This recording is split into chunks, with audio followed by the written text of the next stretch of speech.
as they lifted that cup, I was like, that's not the cup I wanted. Yeah, this one, it would just be super sweet and super special. Given, I think, the circumstances that the whole, 2-3 months before the season, no one knew if there was going to be one. And every team scrounged to get their teams together, and it was tough. And so I think there's more blood, sweat, and tears that have gone into this one, and it'll be really, really special. And I mean, anyone would know that winning a trophy in the first year of a franchise's history, that can set the tone for us. Welcome back to MLR Mic Check. I'm your host, Dani Wexelman, and it's a big week. The one we've all been waiting for, the championship final, is here. The LA Giltinis will host Rugby ATL this Sunday, August 1st at 4 p.m. Eastern on CBS. And we've got two guests this week on MLR Mic Check because it's the championship. It's the final. We have to. Luke White will join us from the LA Giltinis, and Steve Brett, he's the attack coach for Rugby ATL. Both will join us here. I can't wait to hear what their plans of attack are. Sure, they won't share it with me, but we'll try anyway. Let's go. Luke White, thanks for joining me. A huge week for you all. The LA Giltinis hosting the championship final in your inaugural season. It's a big week. What does it look like? What's going on in your neck of the woods right now? This week's been a really fun and exciting week. I think the whole season, obviously, we've been leading up to this, and this is what we've really been building for. And there's an excitement within the group and the facility and all the staff as well. There's a real excitement surrounding this week. And so to get the win last weekend was pretty thrilling. And then, this week it's been hard work, but it's also been a lot of fun. And it's just sort of a culmination of a hard season that started, during tough times with COVID. And so it's all coming to a head right now. Domination feels like an understatement for what the LA Giltinis have done this season, inaugural season. We can't say that enough. And I'm wondering if you can share some of the pillars to your success that this team has been built on. It's been a masterclass all season long. I really think that it had a lot to do with our preseason. We got together and we were lucky enough to be taken out to Hawaii and put in a COVID bubble. And it really set us ahead of the competition, I think, because we had an uninterrupted preseason. We got to train on a field consistently and regularly. And it really set us up. And you could see in that first sort of 5, 6, 7 rounds of the season that, we were putting big scores against some teams. And as the season went on, obviously teams have caught up to us and it's really, really tight competition now. But I think the pre-season for us really put us on the front foot and set us up for a successful season. So, yeah. All right. So every time I get a chance to talk to someone from your team, I'm hearing about the culture. I'm hearing about team bonding or what's going on during the bye week and all the fun that you guys are having. So how has the culture that's been created help you all rise and shine? 100%. It's something really special, and it's been a really tight knit group of guys, and it's been all pulled together by our head coach Darren Coleman. He's the one that's driven our culture, but there's not much that he had to drive because it's just.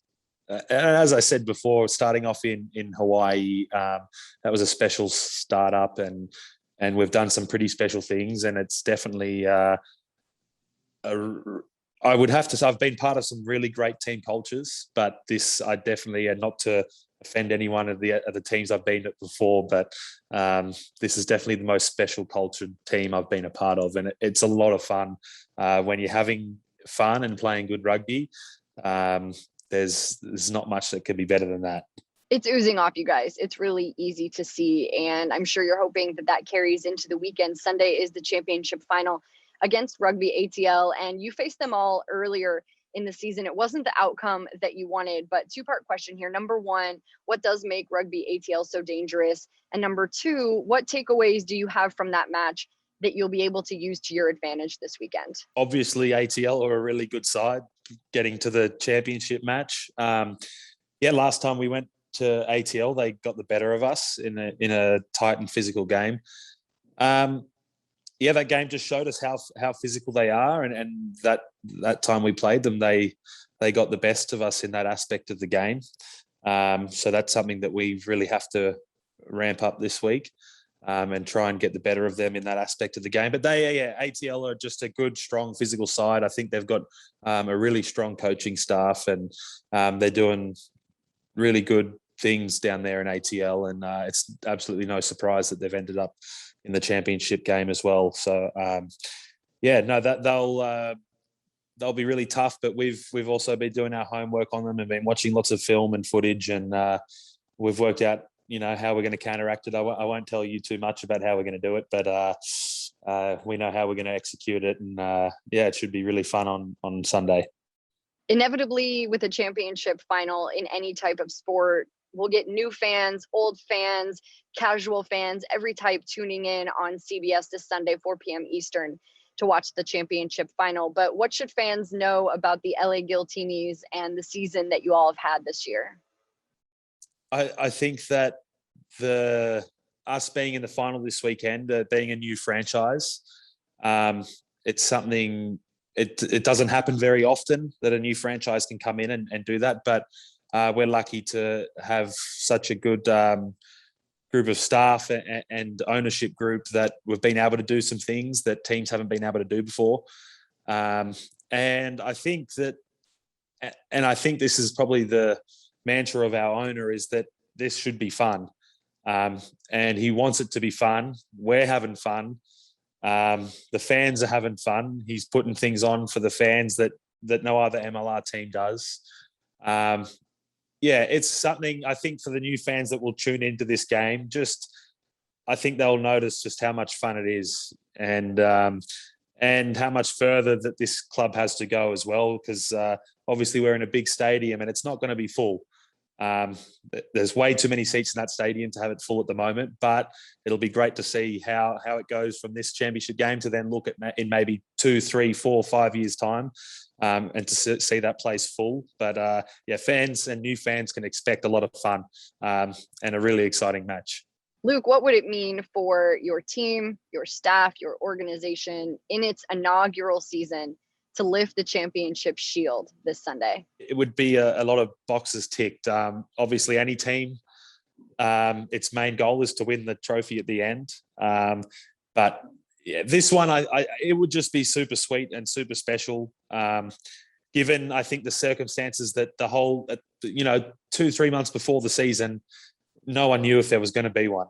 And every team scrounged to get their teams together, and it was tough. And so I think there's more blood, sweat, and tears that have gone into this one, and it'll be really, really special. And I mean, anyone would know that winning a trophy in the first year of a franchise's history, that could set the tone for us. It could, their first season ever they won, but we got to do what we got to do on the field on the weekend, and we'll see how it goes. The limit does not exist when it comes to using the word fun in an interview. So, Luke, you're a new dad, and when your daughter is old enough to have a conversation with her, to tell her what you do for a living and have done throughout your life, what will you share about this season with her? Just how much fun that Dad's had doing it. I'm not saying this just to say it for the interview, but I hope people can tell too. But it's a lot of fun. I've said it about 10 times this interview. I don't know. I'll tell them. I'll hopefully have footage of I know my daughter was on the big screen on the weekend when Fat Man Scoop was up dancing and performing at halftime. She got on the big screen with Nanny holding her.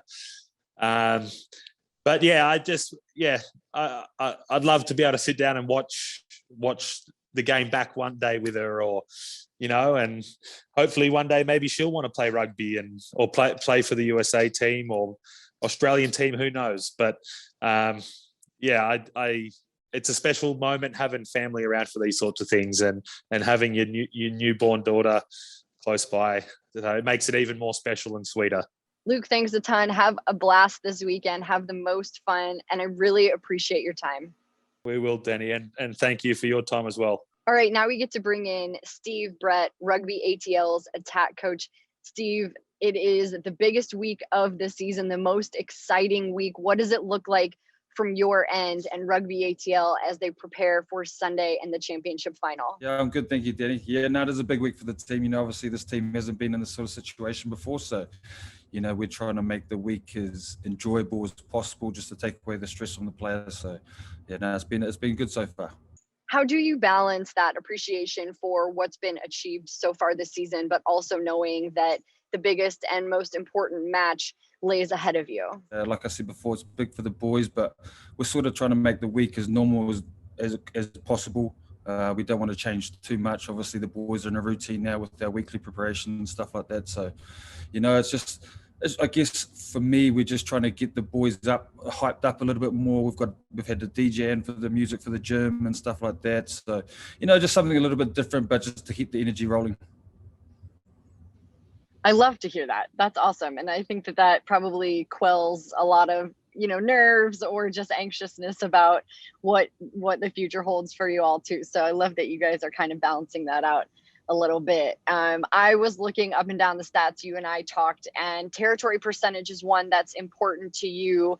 And Rugby ATL leads the league in territory percentage. Why is that stat so important? And what does it tell you about the overall picture and success of your team this season?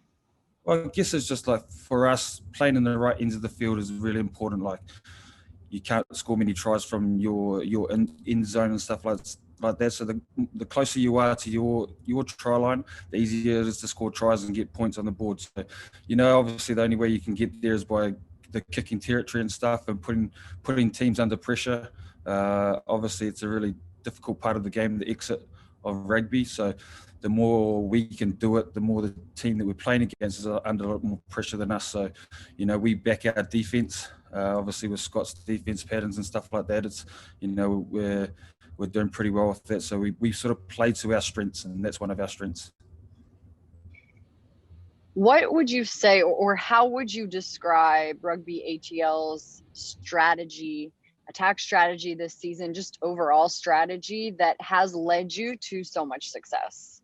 I guess it's like we don't have a team of superstars. We just got a team of young guys who work hard for each other. They do double the work that we ask them to do. So that's pretty much the key focus around us, is working hard for each other and having the trust within each other's systems and, what the abilities that they have. I find that so interesting that you bring that up, because if you look at the stats page, Rugby ATL doesn't have one guy leading in any category. You guys are literally playing the definition of team rugby. Is that the essence of who you guys are? Yeah, obviously you win any way possible, and the way we like to win is by putting teams under the pressure with our kicking game, working harder than another team, and we've definitely got the guys that can do that. I guess for us as a coaching staff, we're just trying to build on their skill levels that they've got already and trying to put them at the best that possible as they can be. And then when it comes down to the finals preparation, we're just trying to give them more game scenarios that they'll get in the final situation, so that when it comes to the final and that they get that situation, it's just like another day in the office for them. Let's talk about LA for a moment. You all beat them back in May, 17-12. What were the key parts of that match do you feel like you can take with you into the championship final this weekend? Yeah, obviously they're a great attacking team, and you got to try to stop that from them. And like I've said, our defence is one of our key parts of our game. So we rely heavily on our defence, and for me, defence wins finals. So the better your defence is, the less they're going to score tries. So we've put a big focus on defence this week, but also in our attack as well. So I think for us, we've got an all-round game, all prepared, ready to go for this weekend. There will inevitably be new fans tuning in. That happens whenever there's a championship, a final, what have you. So for new fans tuning in, I need two things from you. One, what do they need to know about Rugby ATL? And two, what do they need to know about MLR and this season as a whole? For ATL, I'd say we're a bunch of hardworking guys that are just going to go out there and give it our best. And for the MLR this year, having the Rugby Network as a broadcaster this year has been awesome all around the world. Like my family in New Zealand have been watching it, my family in France have been watching it. So it's been I think for the growth of the league, the Rugby Network's been a massive input into it, and I think it's just going to get bigger and bigger. So I think for me, I see this championship just getting bigger every year from now on. So I think it's a really good thing. For Rugby ATL, what would it mean to lift the championship shield this Sunday? Just to see the boys celebrating the Eastern Conference Final, and I was in the background and I saw the excitement in their faces. But as they lifted that cup, I was like, that's not the cup I wanted. So I've got a big emphasis on winning this MLR Championship this weekend, and the boys do too. They're doing what they do every week in and out, and they do their hard work and they graft around and stuff like that. So we're excited to be have an opportunity to play the game. So we're buzzing, ready to go. Steve, thanks for your time. I really appreciate it. Good luck this weekend in the championship final. Thank you, Dani. Thank you very much.